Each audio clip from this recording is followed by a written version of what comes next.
Hello students, अज आप start करांगे unit 9 electronic devices. Electron device दे विच आपां की पढ़ांगे। सब तो पहला बेसिक करवाऊंगी classification of conductors, insulators and semiconductors. वैसे तो तुसीं ये सारा प्रीवियस क्लासिस दे विच पढ़ आए हो। छोटिया क्लासिस तो ही स्टार्ट हो जाता भी कंडक्टर की हुंदे आ, इंसुलेटर्स की हुंदे आ, सैमीकंडक्टर्स की हुंदे आ, है ना। तो अज आपां इन्हां नूं थोड़ा जिहा ब्रीफली स्टडी करांगे। ठीक है जी।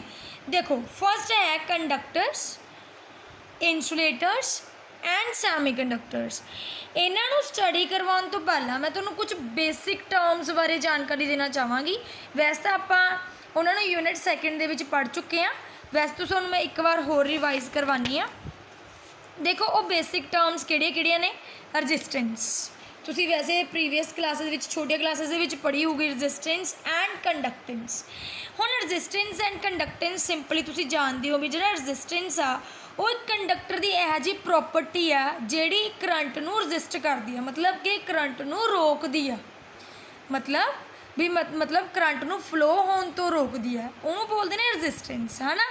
यही आपां सिंपल कहने है ना। सिंपल कंडक्टेंस की आ ਉਹਨੂੰ ਕਹਿੰਦੇ ਇਹ ਵੀ ਕੰਡਕਟਰ ਦੀ ਪ੍ਰੋਪਰਟੀ ਹੈ ਜਿਹੜੀ ਕਰੰਟ ਨੂੰ ਅਲੋ ਕਰਦੀ ਹੈ ਨਾ। ਵੀ ਜੇ ਕਰੰਟ ਨੂੰ ਕੋਈ ਚੀਜ਼ ਰੋਕਦੀ ਹੋਊਗੀ ਤਾਂ ਕੋਈ ਚੀਜ਼ ਇਹੋ ਜਿਹੀ ਵੀ ਹੋਊਗੀ ਜਿਹੜੀ ਕਰੰਟ ਨੂੰ ਅਲੋ ਵੀ ਕਰਦੀ ਹੋ। ਜਿਹੜੀ ਕਰੰਟ ਨੂੰ ਅਲੋ ਕਰਦੀ ਹੈ property, that's mean this is known as conductance. And ਜਿਹੜੀ ਰੋਕਦੀ ਆ that's mean this is known as resistance. It is denoted by R and it is denoted by G. ਹੁਣ ਇਹਦਾ ਫਾਰਮੂਲਾ ਤੁਸੀਂ ਜਾਣਦੇ ਹੋ ਕੀ ਹੁੰਦਾ, R is equal to V upon I। ਹੁਣ देखो ये दोनों की ने उल्ट ने, एक दूसरे के प्रपोर्शनल ने, है ना। मतलब ये रोकती है, ये अलो करती है। दैन फिर यदा फॉर्मूला सिंपल की आ गया, R is equal to I upon V। या फिर आप ये लिख सकते हैं भी जी R है, क्योंकि जी अपने रजिस्टेंस लिया वो रोकती है करंट नूं एंड कंडक्टेंस अलो करती है। दैन दोनों अपोजिट हो गए। दैन फिर ये भी लिख सकते हैं R is inversely proportional to G, है ना। R का फॉर्मूला आपको पता ही है, R is equal to V upon I होंगे। दैन फिर G का की आ जाऊगा I अपॉन V। ओके जी, समझ आया। डायरैक्टली प्रपोर्शनल नूं कट के मैंने सिंपल A लगाता सी, A इज़ अ कॉन्सटेंट, तो सिंपल कॉन्सटेंट आ गया। दैन वो वैल्यू 1 लिखती, then R is equal to 1 upon G आ गया। ठीक है। तो कंडक्टेंस नूं डिफाइन करन तो पहला रजिस्टेंस आई सी, तो रजिस्टेंस नूं पहला चंगी तरह डिफाइन किया गया, उस तो बाद कंडक्टेंस नूं डिफाइन किया गया। समझ गए मेरी गल। हुण देखो इहदा रिलेशन की आ, जे वोल्टेज वध गई, पोटेंशियल डिफरेंस वधिया, दैन तां रजिस्टेंस वधूगी, है ना। ਇਹਦੇ ਵਿੱਚ ਕੀ ਹੈ, ਜੇ करंट ਵਧਿਆ दैन ਉਹ ਕਿਹਦੀ प्रॉपर्टी हो जाऊगी, कंडक्टेंस की। ਤਾਂ ਹੀ मैं ਤੈਨੂੰ ਕਿਹਾ ना भी ये प्रॉपर्टी है कंडक्टर की ਜਿਹੜੀ करंट ਨੂੰ ਅਲੋ ਕਰਦੀ ਆ।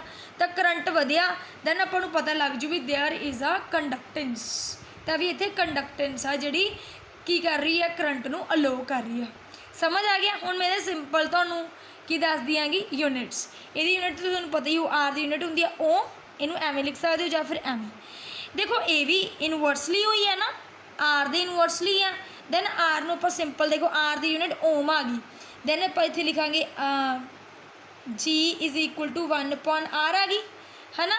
आर दी यूनिट आ गई 1 बाय ओम, 1 बाय ओम भी लिख सकते हो, ओम माइनस 1। या फिर उल्टाई दो, M अगे HO, या फिर ना इनू सिंपल सीमन कहते हैं, सीमन। या फिर इनू लिखते हैं A वोल्टेज माइनस 1। ये कित्थों आई आ, आई की यूनिट ए होंगी आ, वोल्टेज की होंगी वी, मतलब ए अपॉन वी, मतलब वी माइनस 1। समझ गए। ये तो सिंपल सी। हुण देखो एक होंदा अपने कोल फैक्टर रजिस्टिविटी का, एक होंदा कंडक्टिविटी। तुसीं पढ़ी हो 9th 10th दे विच। रजिस्टिविटी नूं रो नाल डिनोट करते हैं एंड कंडक्टिविटी नूं सिग्मा नाल डिनोट करते हैं। ठीक है। देखो रजिस्टेंस तो बाद रजिस्टिविटी, कंडक्टेंस तो बाद कंडक्टिविटी, ये देखते जाओ, है ना। देखो रजिस्टिविटी की है, material's ability to resist the charge. भी किन्नी अबिलिटी आ मटीरियल की, जिमें कंडक्टर ला लो, कंडक्टर की किन्नी अबिलिटी आ करंट नूं रोकण दी, कंडक्टर की किन्नी अबिलिटी आ करंट नूं रोकण दी, उहनूं आपां बोलदे आ रजिस्टिविटी। ठीक है जी, क्लीयर होया। मतलब इंसुलेटर की किन्नी अबिलिटी आ, जां फिर आपां कह दईए इंसुलेटर दे विच तां करंट फ्लो ही नहीं करता बिकॉज देयर इज़ नो इलैक्ट्रॉन्स, है ना। सैमी कंडक्टर्स दे विच लगा लो, या फिर तुसी कंडक्टर्स दे विच लगा लो, भी किन्नी एबिलिटी आ करंट नूं रोकण दी, उहनूं आपां बोलदे आ रजिस्टिविटी। ओके हुण कंडक्टिविटी देखो भी किन्नी एबिलिटी है करंट नूं अलो करवाउण दी, चार्ज नूं अलो करवाउण दी किन्नी एबिलिटी आ, मतलब ये एबिलिटी देखी जाती है कंडक्टिविटी रजिस्टिविटी के through. And resistance and conductance these are properties of the conductor. Clear होया भी मतलब किसी मटीरियल की किन्नी एबिलिटी आ करंट नूं अलो करन दी, इनू सिग्मा नाल डिनोट किया गया। ओके बेटा क्लीयर होया। हुण जिहड़ा अपने कोल रो है वो रजिस्ट कर रहा है चार्ज नूं, ये अलो कर रहा, मतलब these are inversely proportional to each other. Then मैंने लिखता rho is equal to 1 sigma तो sigma is equal to 1 rho. हुण इहदी SI यूनिट्स कड्डियां, देखो SI यूनिट्स किवें आंदियां ने, वैसे जिहड़ी अपनी कोल रजिस्टेंस हुंदी आ वो लैंथ एंड एरिया ते डिपेंड करदी हुंदी आ।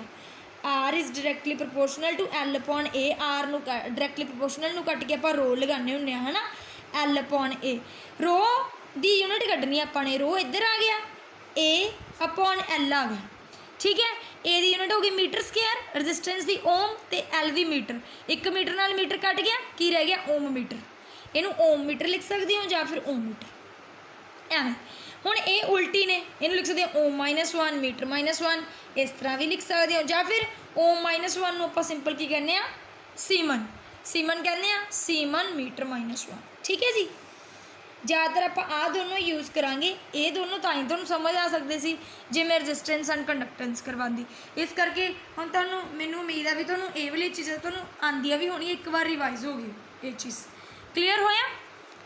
नैक्सट हुण आपां आ करदे हां कि अपने कोल सिंपल कंडक्टर, देखो कंडक्टर की किया उन्होंने metals have high conductivity and low resistivity. हुण ये तो समझ आ गया ना, हाई कंडक्टिविटी का मतलब भी मटीरियल दी मैटल्स की एबिलिटी आ करंट नूं अलो करन दी, चार्ज नूं अलो करन दी, बट घट एबिलिटी आ करंट नूं रोकन दी, इस करके उन्होंने कंडक्टर्स बोलिया गया। क्यों? क्योंकि उन्होंने को लार्ज नंबर ऑफ फ्री इलैक्ट्रॉन्स होंगे। समझ गए ना कंडक्टर्स की डेफिनेशन। हूँ तो तुहानूं पता ही है भी जिहड़ियां अपने कोल की कहते होंगे ने कि कंडक्टिविटी मैटल्स की होंगी वो हाई होंगी है, क्यों? क्योंकि उन्होंने लार्ज नंबर ऑफ फ्री इलैक्ट्रॉन्स होंगे, आप सिंपल पढ़ चुके हैं। तो हुण तुहानूं आ नवीं चीज़ मिली आ भी ये हाई कंडक्टिविटी, क्यों? क्योंकि metals have ability to allow the electric charge and low ability to resist the charge. Okay बेटा क्लीयर होया। हुण मैं तुहानूं आ वैल्यूज़ लिख के दित्तियां होईयां ने, ये MCQs दे विच यूज़ होणगियां, इस करके मैंने लिखती। कंडक्टिविटी मैटल की कित्थे तो कित्थे तक वेरी करती है, 10⁻² siemens metre to metre -1 unit cut के चुके हैं ना आप, metre -1 siemens metre -1 simple unit cut के चुके हैं। 10⁻⁻ semen m-1 to 18 semen m-1 तक, ठीक है। रजिस्टिविटी वेरी करती है किन्ने तक, रजिस्टिविटी की ओम मीटर यूनिट कट के चुके हैं, 10-2 ओम मीटर टू 10-8। तुसीं हुण तुहानूं आप ही अंदाज़ा लग रहा होगा भी ये की है 10⁻²² लैके। ओके बेटा क्लीयर होया। नैक्सट 10⁻8। हुण उस तो बाद आ गया अपने को सिंपल एग्जाम्पल्स। किहड़े एग्जाम्पल्स ने, जिवें कॉपर, एलमीनियम, गोल्ड, AU नूं बोलिया गया गोल्ड, सिल्वर, इन्हां दी हाई कंडक्टिविटी होंदी है and low resistivity. Due to high value of conductivity metals are conductors of electricity. तो आप पढ़ती आ रहे हैं। हुण आ गए अपने को इंसुलेटर्स। इंसुलेटर कोल की होगा, उन्हां कोल फ्री इलैक्ट्रॉन्स तो होंदे कोई नहीं। जो फ्री इलैक्ट्रॉन्स नहीं होंदे दैन उन्हां दी की होगी low conductivity and high resistivity. Low conductivity and high resistivity, there is no free electrons, कोई फ्री इलैक्ट्रॉन्स नहीं होंगे। दैन कंडक्टिविटी वेरी करती है 10⁻11 सीमन m-1 टू 10⁻⁻19 सीमन। मैनू ना बेसिक टर्म्स इस करके भी करवाइया ने कि तुहानूं यूनिट्स याद हो जान। हुण तो तुसीं यूनिट्स देख सकते हो भी इस तरह मैंने फाइंड आउट की हैं, ठीक है। -11 टू -19 लो होंगी है, हाई रजिस्टिविटी होंगी है। देखो ये पॉजिटिव वैल्यू आ गई, -11 टू 9। हुण इहदी किहड़े इंसुलेटर्स होणगे, रबर जिहड़े अपने विचों इलैक्ट्रिक करंट पास नहीं करते, ग्लास, प्लास्टिक। ओके बेटा अगे गया सैमी कंडक्टर। सैमी कंडक्टर हुण आपां नूं पता ही है भी मैटल एंड नॉन मैटल मतलब कंडक्टर्स एंड इंसुलेटर दे विच लाई करते हैं। इस करके आपां ये क्या होया भी सैमी कंडक्टर वो सॉलिड ने जिन्हां दी कंडक्टिविटी एंड रजिस्टिविटी ਦੋਨਾਂ ਦੇ ਕੰਡਕਟਰ ਐਂਡ ਇਨਸੂਲੇਟਰ ਦੇ ਵਿੱਚ ਲਾਈ ਕਰਦੀ ਹੈ, ਠੀਕ ਹੈ, ਕਿਉਂਕਿ ਇਹਨਾਂ ਕੋਲ ਫਿਊ ਇਲੈਕਟ੍ਰੋਨਸ, ਕੁਛ ਨਾ ਕੁਛ ਇਲੈਕਟ੍ਰੋਨਸ ਹੁੰਦੇ ਨੇ ਰੂਮ ਟੈਂਪਰੇਚਰ 'ਤੇ, ਠੀਕ ਹੈ, ਜਿਨ੍ਹਾਂ ਕਰਕੇ ਇਹਨਾਂ ਦੇ ਵਿੱਚ ਇਲੈਕਟ੍ਰਿਕ ਚਾਰਜ ਹੁੰਦਾ ਹੈ। ਇਹਨਾਂ ਦੀ ਕੰਡਕਟਿਵਿਟੀ ਲਾਈ ਕਰਦੀ ਹੈ 10⁵ to 10⁻⁶। ਇੱਕ ਪੋਜ਼ੀਟਿਵ ਆਊਗਾ, ਇੱਕ ਨੈਗੇਟਿਵ ਆਊਗਾ ਇਹਦੇ ਵਿੱਚ, ਠੀਕ ਹੈ। ਦੇਖੋ ਕੰਡਕਟਰ ਦੇ ਵਿੱਚ ਦੋਨੋਂ ਕੰਡਕਟਿਵਿਟੀ ਦੇ ਪੋਜ਼ੀਟਿਵ, ਰੈਜ਼ਿਸਟਿਵਿਟੀ ਦੇ ਨੈਗੇਟਿਵ, ਇਨਸੂਲੇਟਰ ਦੇ ਕੰਡਕਟਿਵਿਟੀ ਦੇ ਨੈਗੇਟਿਵ, ਰੈਜ਼ਿਸਟਿਵਿਟੀ ਦੇ ਪੋਜ਼ਿਟਿਵ, ਕਿਉਂਕਿ ਰੈਜ਼ਿਸਟਿਵਿਟੀ ਹਾਈ ਹੁੰਦੀ ਹੈ। ਸੈਮੀ ਕੰਡਕਟਰ ਦੇ ਵਿੱਚ ਬਿਟਵੀਨ ਨੇ ਇੱਕ ਨੈਗੇਟਿਵ, ਇੱਕ ਪੋਜ਼ਿਟਿਵ, ਇੱਕ ਨੈਗੇਟਿਵ, ਇੱਕ ਪੋਜ਼ਿਟਿਵ। ਕਲੀਅਰ ਜੀ, ਸਮਝ ਆਏ। ਇਹਦੀਆਂ ਬੈਸਟ ਐਗਜ਼ਾਮਪਲਸ ਨੇ ਜ਼ਰਮੇਨੀਅਮ, ਸਿਲੀਕॉन, ਕਾਰਬਨ ਐਕਸੈਟਰਾ। ਇਹਦੇ ਵਿੱਚ ਜ਼ਿਆਦਾ ਆਪਾਂ ਸੈਮੀ ਕੰਡਕਟਰਸ ਦੀ ਸਟੱਡੀ ਹੀ ਕਰਨੀ ਹੈ ਇਲੈਕਟ੍ਰੋਨਿਕ ਡਿਵਾਈਸਿਸ ਦੇ ਵਿੱਚ। ਓਕੇ ਬੇਟਾ, ਕਲੀਅਰ ਹੋ ਗਿਆ। ਤਾਂ ਇਹਦੀਆਂ ਐਗਜ਼ਾਮਪਲਸ ਨੂੰ ਸਟੱਡੀ ਕਰ ਲਿਓ ਧਿਆਨ ਨਾਲ। ਇਹ ਵਾਲਾ ਮੈਨੂੰ ਉਮੀਦ ਆ ਵੀ ਤੁਹਾਨੂੰ ਇਹ ਵਾਲਾ ਟੌਪਿਕ ਤਾਂ ਚੰਗੀ ਤਰ੍ਹਾਂ ਸਮਝ ਆ ਗਿਆ ਹੋਣਾ। ਤੁਹਾਨੂੰ ਕੁਛ ਨਵੀਆਂ ਚੀਜ਼ਾਂ ਵੀ ਸਿੱਖਣ ਨੂੰ ਮਿਲੀਆਂ ਹੋਣਗੀਆਂ ਵੀ ਕੰਡਕਟਿਵਿਟੀ ਕਿਸ ਤਰ੍ਹਾਂ ਹਾਈ ਹੁੰਦੀ ਹੈ ਐਂਡ ਰੈਜ਼ਿਸਟਿਵਿਟੀ ਕਿਸ ਤਰ੍ਹਾਂ ਲੋ ਹੁੰਦੀ ਹੈ। ਹੁਣ ਕੀ ਹੈ ਆਪਣੇ ਕੋਲ ਸਿੰਪਲ, ਦੇਖੋ ਇੱਕ ਚੀਜ਼ ਮੈਂ ਤੁਹਾਨੂੰ ਹੋਰ ਦੱਸਦੀ ਹਾਂ। ਜਿਹੜੇ ਆਪਣੇ ਹੁਣ ਤਾਂ ਤੁਸੀਂ ਇੰਨਾ ਹੀ ਪੜ੍ਹਿਆ ਹੋਣਾ ਵੀ ਜਿਹੜੇ ਸੈਮੀ ਕੰਡਕਟਰਸ ਹੁੰਦੇ ਨੇ ਉਹ ਕੰਡਕਟਰ ਐਂਡ ਇਨਸੂਲੇਟਰ ਦੇ ਵਿੱਚ ਲਾਈ ਕਰਦੇ ਨੇ। ਇਹਨਾਂ ਨੂੰ ਦੋ ਕੈਟੇਗਰੀਜ਼ ਦੇ ਵਿੱਚ ਡਿਵਾਈਡ ਕੀਤਾ ਗਿਆ ਸੈਮੀ ਕੰਡਕਟਰਸ ਨੂੰ। ਇੱਕ ਤਾਂ ਐਲੀਮੈਂਟਲ ਵੀ ਜਿਹਦੇ ਵਿੱਚ ਐਲੀਮੈਂਟਸ ਹੋਣਗੇ ਐਂਡ ਕੰਪਾਊਂਡ ਜਿਹਦੇ ਵਿੱਚ ਕੰਬੀਨੇਸ਼ਨ ਹੋਊਗਾ ਸੈਮੀ ਕੰਡਕਟਰਸ ਦਾ।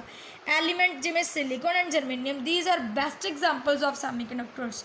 ਕੰਪਾਊਂਡ ਜਿਵੇਂ CDS ਮਤਲਬ cadmium sulphide, gallium arsenide, gallium phosphide, cadmium selenium, indium phosphide. ਇਹ ਤਾਂ ਇਨਆਰਗੈਨਿਕ ਨੇ। ਆਰਗੈਨਿਕ ਕਿਹੜੇ ਕਿਹੜੇ ਨੇ? ਵੈਸੇ ਆਪਾਂ ਇਨਆਰਗੈਨਿਕ ਹੀ ਜ਼ਿਆਦਾ ਯੂਜ਼ ਕਰਦੇ ਹਾਂ। ਡੋਪਡ, ਥੈਲੋਸਾਈਅਨਾਈਨਸ ਐਂਡ ਐਂਥਰਾਸੀਨ, ਇਹ ਨੇ ਆਪਣੇ ਕੋਲ ਸਿੰਪਲ, ਠੀਕ ਹੈ ਜੀ ਬੇਟਾ। ਸਮਝ ਡੋਪਡ ਮੈਂ ਤੁਹਾਨੂੰ ਦੱਸੂੰਗੀ ਵੀ ਡੋਪਡ ਹੁੰਦਾ ਕੀ ਹੈ। ਡੋਪਡ ਮੀਨਸ ਐਡਿੰਗ ਦਾ ਇੰਪਿਓਰਿਟੀ।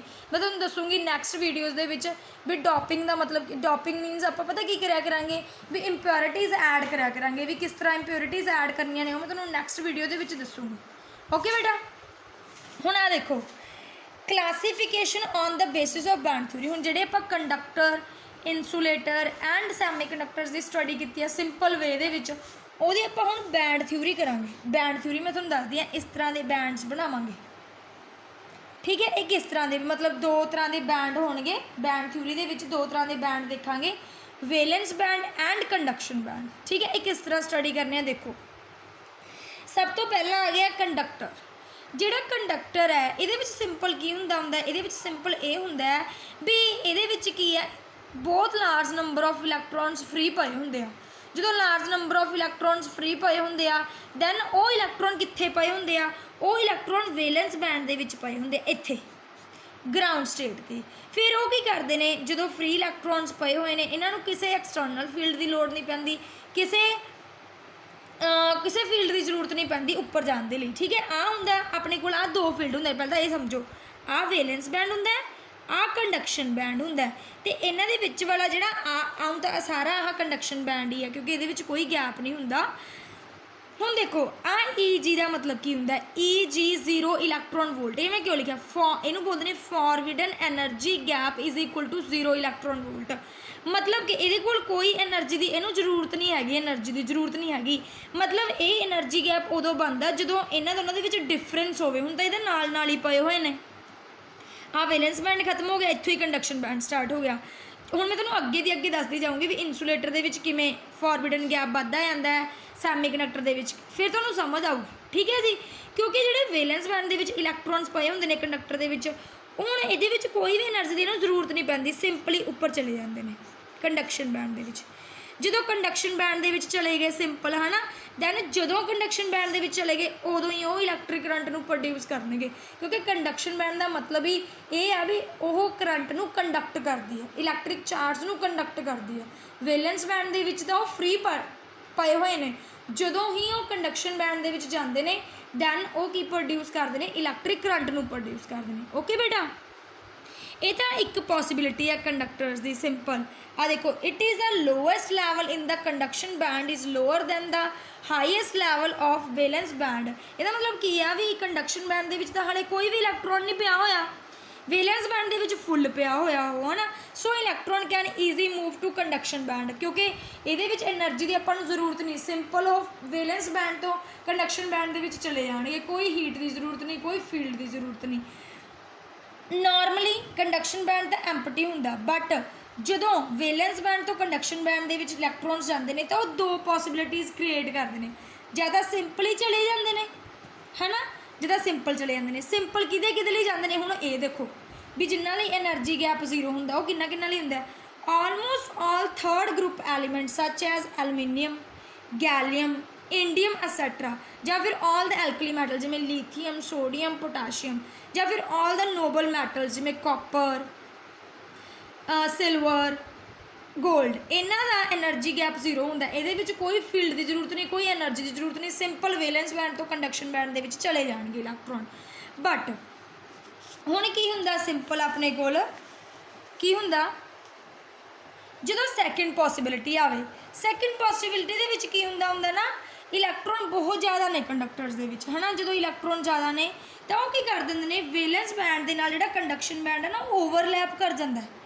ਉਹ ਓਵਰਲੈਪ ਕਿਸ ਰੀਜ਼ਨ ਦੇ ਵਿੱਚ ਕਰਦਾ, ਓਵਰਲੈਪ ਕਦੋਂ ਕਰਦਾ, ਉਹ ਓਵਰਲੈਪ ਉਦੋਂ ਕਰਦਾ ਵੀ ਨਾਲੇ ਤਾਂ ਆਪਾਂ ਨੂੰ ਇਹ ਪਤਾ ਵੀ ਕੰਡਕਟਰ ਦੇ ਵਿੱਚ ਇਲੈਕਟ੍ਰੋਨਸ ਬਹੁਤ ਜ਼ਿਆਦਾ ਨੇ, ਉਦੋਂ ਓਵਰਲੈਪ ਕਰ ਗਿਆ, ਹੈ ਨਾ। ਤਾਂ ਫਿਰ ਕੰਡਕਟਰ ਦੇ ਵਿੱਚ ਜਦੋਂ ਇਲੈਕਟ੍ਰੋਨ ਜ਼ਿਆਦਾ ਨੇ, ਇੱਕ ਤਾਂ ਆਹ ਪੋਸੀਬਿਲਿਟੀ ਸੀ ਵੀ ਕੋਈ ਵੀ એનર્ਜੀ ਨਾ ਦਿਓ, ਸਿੰਪਲ ਉੱਪਰ ਚਲਾ ਗਿਆ। ਜੇ ਆਪਾਂ ਨੇ એનર્ਜੀ ਪ੍ਰੋਵਾਈਡ ਕਰਤੀ, ਮਤਲਬ ਕਿ ਫੀਲਡ ਪ੍ਰੋਵਾਈਡ ਕਰਤਾ, ਜਦੋਂ ਆਪਾਂ ਨੇ ਫੀਲਡ ਪ੍ਰੋਵਾਈਡ ਕਰਤਾ ਤਾਂ electron will move from valence band to conduction band, ਠੀਕ ਹੈ। ਮਤਲਬ ਬਹੁਤ ਜ਼ਿਆਦਾ ਕੋਲੀਜ਼ਨ ਹੋਣ ਲੱਗ ਜੂਗੀ, ਸਿੰਪਲੀ ਵੈਲੈਂਸ ਬੈਂਡ ਤੋਂ ਕੰਡਕਸ਼ਨ ਬੈਂਡ ਉਸ ਟਾਈਮ ਓਵਰਲੈਪ ਹੁੰਦਾ, ਕਲੀਅਰ ਹੋਇਆ। ਕੋਲੀਜ਼ਨ ਹੋਣ ਲੱਗ ਜਾਂਦੀ ਹੈ, ਫਿਰ ਵੈਲੈਂਸ ਬੈਂਡ ਕੰਡਕਸ਼ਨ ਬੈਂਡ ਦੇ ਵਿੱਚ ਹੀ ਮਿਲ ਜਾਂਦਾ, ਕਲੀਅਰ ਹੋਇਆ। ਜਦੋਂ ਆਪਾਂ ਇਲੈਕਟ੍ਰਿਕ ਫੀਲਡ ਨੂੰ ਅਪਲਾਈ ਕਰਾਂਗੇ ਉਦੋਂ ਆਪਣੇ ਕੋਲ ਓਵਰਲੈਪਿੰਗ ਰੀਜ਼ਨ ਆਊਗਾ, ਕਲੀਅਰ ਹੋਇਆ, ਸਮਝ ਆਇਆ। ਮਤਲਬ ਇਸ ਦੋ ਐਵੇਂ ਪੋਸੀਬਿਲਿਟੀਜ਼ ਬਣਦੀਆਂ ਨੇ। ਹੁਣ ਦੇਖੋ ਜਦੋਂ ਓਵਰਲੈਪਿੰਗ ਹੋ ਜਾਂਦੀ ਆ, ਹੁਣ ਦੇਖੋ ਕੰਡਕਸ਼ਨ ਬੈਂਡ ਵੀ ਵੈਲੈਂਸ ਬੈਂਡ ਦੇ ਵਿੱਚ ਮਿਲ ਗਿਆ ਤਾਂ ਉਦੋਂ ਹੋਰ ਵੀ ਕੋਲੀਜ਼ਨਸ ਹੋਣ ਲੱਗ ਗਈਆਂ। ਜਦੋਂ ਹੋਰ ਕੋਲੀਜ਼ਨਸ ਹੋਣ ਲੱਗ ਜਾਂਦੀਆਂ ਨੇ ਨਾ, ਫਿਰ ਆਪਣੇ ਕੋਲ ਕੀ ਹੁੰਦਾ, ਜਿਹੜੇ ਨੰਬਰ ਆਫ ਫ੍ਰੀ ਇਲੈਕਟ੍ਰੋਨਸ ਹੁੰਦੇ ਨੇ ਉਹ ਕੰਡਕਸ਼ਨ ਤਾਂ ਕਰਨ ਲੱਗ ਜਾਂਦੇ ਨੇ, ਬਟ ਨਾ ਇਹ ਕੰਡਕਟਿਵਿਟੀ ਡਿਕਰੀਜ਼ ਹੋ ਜਾਂਦੀ ਆ। ਡਿਕਰੀਜ਼ ਕਿਉਂ ਹੁੰਦੀ ਆ, due to the heating, due to the external field, collision ਹੋਣ ਲੱਗ ਜਾਂਦੀ ਆ, ਵਾਈਬ੍ਰੇਸ਼ਨ ਹੋਣ ਲੱਗ ਜਾਂਦੀ ਆ, ਦੈਨ ਕੋਲੀਜ਼ਨ ਹੋਣ ਲੱਗ ਗਈ, ਕੰਡਕਟਿਵਿਟੀ ਘਟ ਗਈ। ਕਿਉਂ ਕੰਡਕਟਿਵਿਟੀ ਘਟ ਗਈ, ਕੋਲੀਜ਼ਨ ਦੇ ਨਾਲ ਰਿਸਟ੍ਰਿਕਸ਼ਨਸ ਵੱਧ ਗਈਆਂ, ਮਤਲਬ ਉੱਥੇ ਰੈਜ਼ਿਸਟੈਂਸ ਵੱਧ ਗਈ। ਹੁਣ ਜਦੋਂ ਰੈਜ਼ਿਸਟੈਂਸ ਵੱਧ ਗਈ ਤਾਂ ਕਰੰਟ ਨੂੰ ਰੈਜ਼ਿਸਟ ਕਰਨ ਲੱਗ ਗਈ, ਕਰੰਟ ਨੂੰ ਅਪੋਜ਼ ਕਰਨ ਲੱਗ ਗਈ, ਦੈਨ ਉਹਦੇ ਨਾਲ ਕੰਡਕਸ਼ਨ ਕੀ ਹੋ ਗਈ, decrease with increase in temperature, ਮਤਲਬ with increase in external field. ਜਦੋਂ ਟੈਂਪਰੇਚਰ ਵੱਧਦਾ ਗਿਆ ਦੈਨ ਕੀ ਹੋਇਆ, ਮੇਰੀ ਗੱਲ ਇਹ ਧਿਆਨ ਨਾਲ ਸੁਣ ਲਓ, ਇਹ ਕੰਡਕਟਰਸ ਦੇ ਕੇਸ ਦੇ ਵਿੱਚ ਹੀ ਹੁੰਦਾ। ਇਹ ਕਿਹੜੇ ਮੈਟਲਸ ਦੇ ਵਿੱਚ ਹੁੰਦਾ, ਮੋਸਟਲੀ ਬੈਰੀਲੀਅਮ, ਜ਼ਿੰਕ, ਮੈਗਨੀਸ਼ੀਅਮ ਦੇ ਵਿੱਚ। ਵੈਸੇ ਤਾਂ ਸਮੂਥਲੀ ਸਭ ਕੁਝ ਸਮੂਥਲੀ ਚੱਲ ਰਿਹਾ ਸੀ, ਓਵਰਲੈਪਿੰਗ ਵੀ ਹੋ ਜਾਂਦੀ। ਜਦੋਂ ਓਵਰਲੈਪਿੰਗ ਹੁੰਦੀ ਹੈ ਨਾ ਉਦੋਂ ਕੋਲੀਜ਼ਨ ਹੋਣੀ ਸਟਾਰਟ ਹੋ ਜਾਂਦੀ ਆ। ਜਦੋਂ ਕੋਲੀਜ਼ਨ ਹੁੰਦੀ ਆ ਉਦੋਂ ਕੀ ਹੁੰਦਾ, ਇਲੈਕਟ੍ਰੋਨਸ ਦੇ ਵਿੱਚ ਕੋਲੀਜ਼ਨ ਹੋਣ ਲੱਗ ਗਈ, ਰਿਸਟ੍ਰਿਕਸ਼ਨ ਹੋਣ ਲੱਗ ਜਾਂਦੀ ਆ। ਉਸ ਟਾਈਮ ਧੱਕਾ ਮੁੱਕੀ ਹੋਣ ਲੱਗ ਜਾਂਦੀ ਆ, ਹੈ ਨਾ। ਉਹਨੂੰ ਧੱਕਾ ਮਾਰ ਲੱਗ ਜਾਂਦਾ ਉਹਨੂੰ, ਤਾਂ ਫਿਰ ਕਰੰਟ ਤਾਂ ਪ੍ਰੋਡਿਊਸ ਹੁੰਦਾ ਨਹੀਂ, ਉੱਥੇ ਰੈਜ਼ਿਸਟੈਂਸ ਇਨਕਰੀਜ਼ ਹੋ ਜਾਂਦੀ ਹੈ। ਰੈਜ਼ਿਸਟੈਂਸ ਇਨਕਰੀਜ਼ ਹੋਣ ਦੇ ਨਾਲ ਉੱਥੇ ਕੰਡਕਟਿਵਿਟੀ ਕੀ ਹੋ ਜਾਂਦੀ ਹੈ, ਡਿਕਰੀਜ਼। ਇਹ ਕੁਐਸਚਨ ਬਣ ਸਕਦਾ ਪੇਪਰ ਦੇ ਵਿੱਚ, ਇਸ ਕਰਕੇ ਮੈਂ ਜ਼ਿਆਦਾ ਧਿਆਨ ਦੇ ਰਹੀ ਹਾਂ। ਆ ਦੇਖੋ, ਇਨ ਦਾ second type the conduction band ਪਾਰਸ਼ਲੀ overlap the filled valence band. When an external field applied, electron will move from valence band and cause conduction to give large amount of current. ਪਹਿਲਾਂ ਤਾਂ large amount of current produce ਕਰੂਗਾ, ਜਿਵੇਂ ਬੈਰੀਲੀਅਮ, zinc, magnesium. But ਜਦੋਂ number of free electrons ਹੁਣ ਹੋਰ ਕੋਲੀਜ਼ਨਸ create ਹੁੰਦੇ ਜਾਣਗੇ, then conduction decrease ਹੋ ਜੂ ਵਿਦ ਇਨਕਰੀਜ਼ ਇਨ ਟੈਂਪਰੇਚਰ ਦੇ ਵਧਣ ਦੇ ਨਾਲ। ਫਿਰ ਕੀ ਹੋਊਗਾ, ਉੱਥੇ resistance, mean resistance increase with increase in temperature. Electric current ਘਟ ਗਿਆ ਤੇ ਰੈਜ਼ਿਸਟੈਂਸ ਕੀ ਹੋ ਗਈ, ਇਨਕਰੀਜ਼ ਹੋ ਗਈ। ਸਮਝ ਆਇਆ ਗੱਲ ਮੇਰੀ, ਕਲੀਅਰ ਹੋਈ। ਹੁਣ ਮੈਂ ਤੁਹਾਨੂੰ ਦੱਸਦੀ ਹਾਂ ਸੈਮੀਕੰਡਕਟਰਸ। ਹੁਣ ਦੇਖੋ ਸੈਮੀਕੰਡਕਟਰ ਤੋਂ ਪਹਿਲਾਂ ਮੈਂ ਤੁਹਾਨੂੰ ਦੱਸਦੀ ਹਾਂ ਇਨਸੂਲੇਟਰਸ। ਹੁਣ ਆਹ ਦੇਖੋ ਇਨਸੂਲੇਟਰਸ, ਦੇਖੋ ਤਿੰਨੋਂ ਡਾਇਗਰਾਮਸ ਧਿਆਨ ਨਾਲ ਦੇਖਦੇ ਜਾਓ। ਜਿਹੜੇ ਇਨਸੂਲੇਟਰਸ ਨੇ ਉਹਨਾਂ ਦੇ ਵਿੱਚ ਵੀ ਆਹ ਗੈਪ ਬਣਿਆ ਹੋਇਆ, ਦੇਖੋ ਆਹ ਗੈਪ ਕਿੰਨਾ ਬੜਾ ਹੈ। ਉਹਦੇ ਵਿੱਚ ਤਾਂ ਗੈਪ ਬਿਲਕੁਲ ਵੀ ਨਹੀਂ ਸੀ ਕੰਡਕਟਰਸ ਦੇ ਵਿੱਚ। ਕਿਉਂ, ਕਿਉਂਕਿ ਉਹਨਾਂ ਕੋਲ ਤਾਂ ਫ੍ਰੀ ਇਲੈਕਟ੍ਰੋਨਸ ਪਏ ਹੋਏ ਨਹੀਂ ਸੀਗੇ, ਉਹ ਸਿੰਪਲੀ ਵੈਲੈਂਸ ਬੈਂਡ ਤੋਂ ਕੰਡਕਸ਼ਨ ਬੈਂਡ ਦੇ ਵਿੱਚ ਚਲੇ ਗਏ। ਹੁਣ ਇਹ ਗੈਪ ਹੁੰਦਾ ਕੀ ਹੈ, ਇਹ ਡਿਫਰੈਂਸ ਹੁੰਦਾ valence band to conduction band. ਠੀਕ ਹੈ, ਹੁਣ ਆਪਾਂ ਨੂੰ ਪਤਾ ਵੀ ਇਨਸੂਲੇਟਰ ਦੇ ਵਿੱਚ ਕੋਈ ਇਲੈਕਟ੍ਰੋਨਸ ਨਹੀਂ ਹੈਗੇ, ਸਾਰੇ ਇਲੈਕਟ੍ਰੋਨ ਬਾਉਂਡ ਹੋਏ ਹੋਏ ਨੇ। ਵੈਲੈਂਸ ਬੈਂਡ ਦੇ ਵਿੱਚ ਫਿਲਡ ਹੈ ਵੈਸੇ ਤਾਂ ਉਹ, ਬਟ ਉਹਦੇ ਵਿੱਚ ਇਲੈਕਟ੍ਰੋਨ ਬਾਉਂਡ ਨੇ, ਕੋਈ ਫ੍ਰੀ ਇਲੈਕਟ੍ਰੋਨ ਨਹੀਂ, ਮਤਲਬ ਫ੍ਰੀ ਇਲੈਕਟ੍ਰੋਨ ਹੈ ਨਹੀਂ, ਦੈਨ ਉੱਥੇ ਕੰਡਕਟਿਵਿਟੀ ਪ੍ਰੋਡਿਊਸ ਨਹੀਂ ਹੋ ਸਕਦੀ, ਤਾਂ ਉੱਥੇ ਲਾਰਜ ਗੈਪ ਬਹੁਤ ਜ਼ਿਆਦਾ ਬਣ ਗਿਆ conduction band and wellness band ਦੇ ਵਿੱਚ। ਕੰਡਕਸ਼ਨ ਬੈਂਡ ਦੇ ਕਰਕੇ ਹੀ ਆਪਣੇ ਕੋਲ ਇਲੈਕਟ੍ਰਿਕ ਕਰੰਟ ਪ੍ਰੋਡਿਊਸ ਹੋਣਾ। ਹੁਣ ਜਦੋਂ ਕੰਡਕਸ਼ਨ ਬੈਂਡ ਦੇ ਵਿੱਚ ਕੋਈ ਇਲੈਕਟ੍ਰੋਨ ਹੀ ਨਹੀਂ ਜਾਊਗਾ ਤਾਂ ਉੱਥੇ ਕਰੰਟ ਕਿਵੇਂ ਪ੍ਰੋਡਿਊਸ ਹੋਊਗਾ? ਦੈਨ ਕਿਉਂ ਨਹੀਂ ਪ੍ਰੋਡਿਊਸ ਹੁੰਦਾ? ਕਿਉਂਕਿ ਇਹਨਾਂ ਦੇ ਵਿੱਚ ਜਿਹੜਾ ਗੈਪ ਹੈ ਬਹੁਤ ਜ਼ਿਆਦਾ, ਗੈਪ ਜ਼ਿਆਦਾ, ਉਹ ਜਿਹੜੇ ਇਲੈਕਟ੍ਰੋਨ ਬਾਉਂਡ ਹੀ ਨੇ ਵੈਸੇ ਤਾਂ ਉਹ ਗੈਪ ਨੂੰ ਪਾਰ ਹੀ ਨਹੀਂ ਕਰ ਸਕਦੇ, ਫ੍ਰੀ ਹੈ ਹੀ ਨਹੀਂ। ਜਦੋਂ ਫਿਰ ਆਪਾਂ ਕੀ ਕਰਦੇ ਹਾਂ ਨਾ, ਇੱਕ ਇਲੈਕਟ੍ਰਿਕ ਫੀਲਡ ਅਪਲਾਈ ਕਰਨਾ ਸਟਾਰਟ ਕਰ ਦਿੰਦੇ ਹਾਂ, ਮਤਲਬ ਐਨਰਜੀ ਦੇਣੀ ਸਟਾਰਟ ਕਰ ਦਿੰਦੇ ਹਾਂ ਗ੍ਰੇਟਰ ਦੈਨ 3 ਇਲੈਕਟ੍ਰੋਨ ਵੋਲਟ, ਇੰਨੀ ਐਨਰਜੀ ਦੇਣੀ ਸਟਾਰਟ ਕਰ ਦਿੰਦੇ ਹਾਂ। ਫਿਰ ਕੀ ਕਰਦੇ ਆ, ਕੁਛ ਇਲੈਕਟ੍ਰੋਨਸ, ਮਤਲਬ ਸਾਰੇ ਨਹੀਂ, ਕੁਛ ਇਲੈਕਟ੍ਰੋਨਸ ਕੀ ਕਰਦੇ ਨੇ, ਟੈਂਪਰੇਚਰ ਦੇ ਇਨਕਰੀਜ਼ ਦੇ ਨਾਲ ਇਲੈਕਟ੍ਰੋਨ ਜੰਪ ਕਰ ਦਿੰਦੇ ਨੇ valence band to conduction band. ਤਾਂ ਇਸ ਦੇ ਨਾਲ ਜਿਹੜਾ ਇਨਸੂਲੇਟਰ ਦਾ ਕਰੰਟ ਆ ਉਹ ਥੋੜ੍ਹਾ ਜਿਹਾ ਇਨਕਰੀਜ਼ ਹੋ ਜਾਂਦਾ।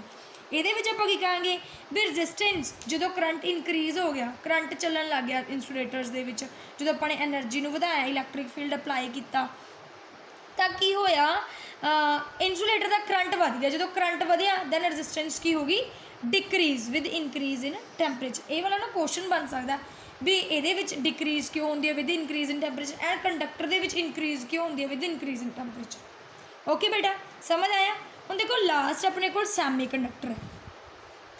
ਜਿਹੜਾ ਸੈਮੀ ਕੰਡਕਟਰ ਹੈ ਉਹ ਕੀ ਹੈ? ਹੁਣ ਦੇਖੋ ਇਹਦੇ ਵਿੱਚ ਕੀ ਹੈ, ਆਪਾਂ ਨੂੰ ਪਤਾ ਵੀ ਇਹਦੇ ਕੋਲ ਕੁਛ ਇਲੈਕਟ੍ਰੋਨਸ ਫ੍ਰੀ ਹੁੰਦੇ ਨੇ, ਫਿਊ ਹੁੰਦੇ ਨੇ, ਜਿਹਦੇ ਨਾਲ ਆਪਾਂ ਇਲੈਕਟ੍ਰਿਕ ਕਰੰਟ ਨੂੰ ਪ੍ਰੋਡਿਊਸ ਕਰਵਾ ਸਕਦੇ ਹਾਂ, ਹੈ ਨਾ।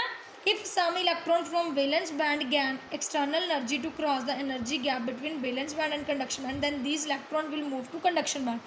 ਹੁਣ ਇਹਦਾ ਜਿਹੜਾ એનર્ਜੀ ਗੈਪ ਆ ਉਹ ਘੱਟ ਹੈ ਇਨਸੂਲੇਟਰ ਨਾਲੋਂ, ਦੇਖੋ, ਕਿਉਂਕਿ ਇਨਸੂਲੇਟਰ ਦੇ ਵਿੱਚ ਤਾਂ ਕੋਈ ਵੀ ਫ੍ਰੀ ਇਲੈਕਟ੍ਰੋਨ ਨਹੀਂ ਸੀ, ਹੈ ਨਾ, ਉੱਥੇ ਦਾ ਗੈਪ ਨੂੰ ਇੰਨਾ ਪਾਰ ਕਰਨਾ ਪਿਆ ਸੀ। ਇੱਥੇ ਹੈਗਾ ਲੈਸ ਦੈਨ 3 ਇਲੈਕਟ੍ਰੋਨ ਵੋਲਟ।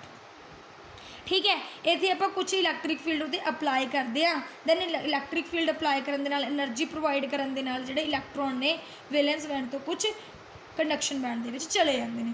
ਜਦੋਂ ਵੈਲੈਂਸ ਬੈਂਡ ਤੋਂ ਕੰਡਕਸ਼ਨ ਬੈਂਡ ਦੇ ਵਿੱਚ ਚਲੇ ਗਏ, ਹੁਣ ਇੱਥੇ ਇੱਕ ਨਵੀਂ ਚੀਜ਼ ਆ, ਇੱਥੇ ਵੈਕੈਂਸੀ ਕ੍ਰੀਏਟ ਹੋ ਜਾਂਦੀ ਹੈ।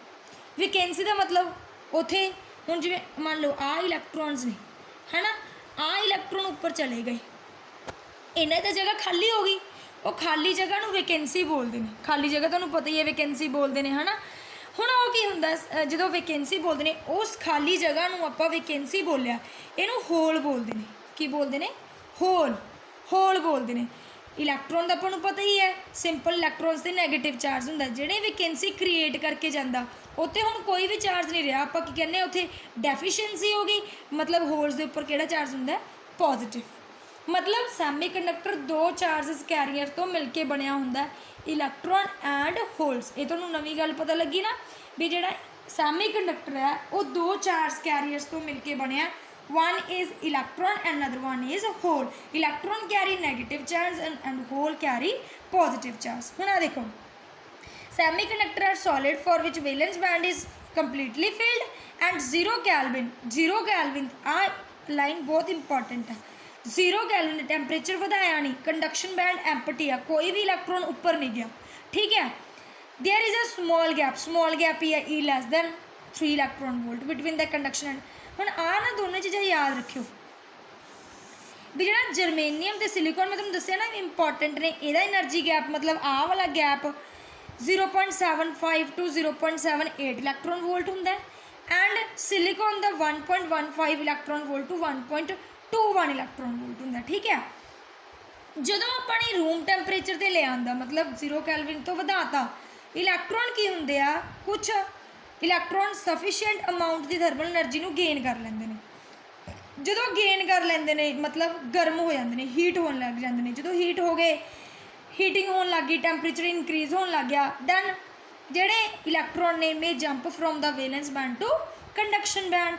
ਕੰਡਕਸ਼ਨ ਹੋਣ ਲੱਗ ਗਈ, ਉੱਥੇ ਕੰਡਕਟਿਵਿਟੀ ਪ੍ਰੋਡਿਊਸ ਹੋ ਗਈ। But conductivity for free electrons ਹੋਇਆ ਨਾ, ਫਿਊ ਇਲੈਕਟ੍ਰੋਨਸ, ਦੈਨ ਉੱਥੇ ਸਮੋਲ ਕੰਡਕਟਿਵਿਟੀ ਹੋਊਗੀ of semiconductors at room temperature. The resistance ਜਦੋਂ ਕੀ ਹੋ ਗਿਆ ਆਪਣੇ ਕੋਲ, ਕੰਡਕਟਿਵਿਟੀ ਦਾ ਹੈਗੀ ਆ, ਕੰਡਕਟਿਵਿਟੀ ਦੇ ਨਾਲ ਰजिस्टेंस ਕੀ ਹੋ ਗਈ ਆਪਣੇ ਕੋਲ डिक्रीज़ हो गई विद इनक्रीज इन टैंपरेचर है ना, टैंपरेचर ਨੂੰ ਵਧਾਇਆ ਰੈਜ਼ਿਸਟਿਵਿਟੀ डिक्रीज़ हो गई। ਹੁਣ ਇਹਦੇ ਵਿੱਚ ਵੀ डिक्रीज़ ਹੁੰਦੀ ਹੈ। ਇਹ ਕੁਐਸਚਨ ਬਣ ਸਕਦਾ ਜਿਉਂ ਹੀ ਟੈਂਪਰੇਚਰ ਨੂੰ ਵਧਾਉਂਦੇ ਆ ਹੋਰ ਇਲੈਕਟ੍ਰੋਨਸ ਜੰਪ ਕਰਦੇ ਨੇ valence band to conduction band. ਐਵੇਂ ਵੈਲੈਂਸ ਬੈਂਡ ਤੋਂ ਕੰਡਕਸ਼ਨ ਬੈਂਡ ਤੱਕ ਜਾਂਦੇ ਨੇ। ਵੈਲੈਂਸ ਬੈਂਡ ਦੇ ਵਿੱਚ ਜਿਹੜਾ ਇਲੈਕਟ੍ਰੋਨ ਜਦੋਂ ਉੱਪਰ ਚਲਾ ਗਿਆ ਉੱਥੇ ਕੀ ਆ ਜਾਂਦਾ ਹੋਲ। ਹੋਲ ਮਤਲਬ ਉੱਥੇ ਵੈਕੈਂਸੀ ਕ੍ਰੀਏਟ ਹੋ ਜਾਂਦੀ ਹੈ ਜਿਹਨੂੰ ਆਪਾਂ ਨੇ ਹੋਲ ਕਿਹਾ। ਹੋਲ ਨੂੰ ਆਪਾਂ ਕੀ ਲਿਖਦੇ ਆ ਪੋਜ਼ਿਟਿਵਲੀ ਚਾਰਜਡ ਪਾਰਟੀਕਲ। ਜਿਵੇਂ ਕਿ ਦੱਸਿਆ ਇਹ ਪੋਜ਼ਿਟਿਵਲੀ ਚਾਰਜ ਪਾਰਟੀਕਲ मतलब सैमी कंडक्टर्स दे विच की होंदे आप पढ़ांगे भी दो तरह के सैमी कंडक्टर्स होंदे आ, एक इंट्रेंसिक एक सैमी एक्सट्रेंसिक। ये मैं पढ़ाऊँगी तुहानूं नैक्सट वीडियो दे विच।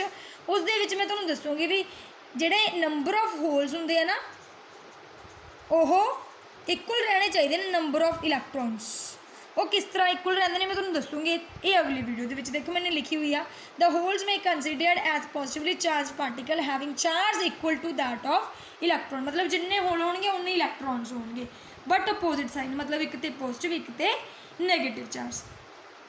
हुण तुहानूं ये वाली चीज़ तो चंगी तरह समझ आ गई होनी है। पहले तो मैं सिंपल क्लासीफिकेशन करवाई भी ताकि तुहानूं डिफिकल्ट ना लगे, फिर मैंने तुहानूं करवाया बैंड गैप के थ्रू है ना। बैंड गैप तुहाडे लई नवां सीगा, एक बार फिर तो स्टडी कर लिओ। फिर भी जे तुहानूं कुछ भी प्रॉब्लम होई इन्हां दे रिगार्डिंग दैन तुसीं मैनूं पुछ सकदे हो। तुहानूं जरूर इहदा आंसर मिलूगा। होर मैं थोड़ा मैथड सोचूंगी जिहदे नाल तुहानूं होर भी ईजी हो सके। वैसे तो मैनूं उम्मीद है कि तुहानूं सारा टॉपिक ये चंगी तरह क्लीयर हो गया होना। जिहड़े मैंने कल MCQs दी वीडियो पाई सी प्रीवियस कल वीडियो पाई सी उहदे जिहड़े रिजल्ट आ जिहड़ी मैं नाम अनाउंस करूँगी वो मैं मंडे नूं अनाउंस करूँगी ताकि थोड़े बच्चे होर उहनूं अटैम्प्ट कर पाण। तो फिर मैं इकट्ठे नाम मंडे नूं अनाउंस करूँगी। ओके बेटा ओके बेटा क्लीयर हो गया। एक बच्चे ने मैनूं कहा सी भी सारा जिहड़ा फिजिक्स का सिलेबस आ वो मैनूं दस दो जी। आ देख लो सिलेबस सारा अपने कोल इत्थों स्टार्ट होंदा सिलेबस।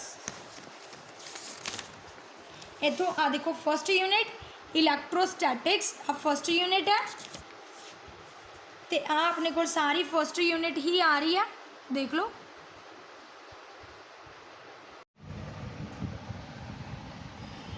हाँ जी this is the syllabus unit second unit third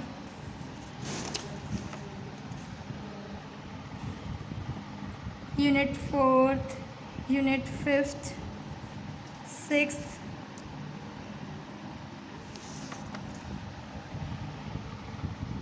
seventh eighth ninth. Okay जी 9th तक का अपना सिलेबस है। एक बेटा जेडे अपने MCQs तुसीं सेंड किए हैं या फिर थोड़े बच्चे हो रह गए अटैम्प्ट करना वो मैं सारे तुहानूं सैटरडे नूं आंसर दसूँगी तो रिजल्ट दसूँगी भी किहड़े बच्चे ने रिप्लाई किया। और मैं सैटरडे नूं रिजल्ट दूँगी एंड सैटरडे नूं नवे MCQ सेंड करूँगी। ओके बेटा thank you for watching my videos. Okay don't forget to subscribe like and share my channel. Thank you.